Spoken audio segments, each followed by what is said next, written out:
müssen doch da bleiben und mit uns essen. Ich habe meinen Mann auch gern, wenn er ein bisschen dreckig ist.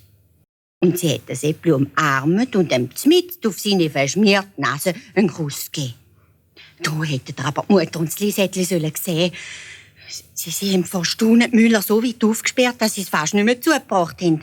Und eine hat dümmer reingeschaut als die andere. Da hat das Äppli alles erzählt, was ihm mit der Fremden passiert ist. Und dann ist er zur Kutsche gegangen, hat seine schönen Kleider angelegt, sich gewaschen und gestrählt und ist so ganz vornehm zur Tür reingekommen. Da hat die Mutter gerufen: «Oh, mein liebes, schönes Äppli! Aber gell, ich habe das immer gesagt, aus dir gibt's noch mal etwas Grossartiges.» Das Äppli aber hat gelacht. «Ja, Mutter, also, weisst, ja, ich habe dich wahrscheinlich immer letzt verstanden. Aber weisst, ich bin dir jetzt nicht mehr böse. Wenn ich es zu Hause schöner gehabt hätte, ich wäre ja nie fort.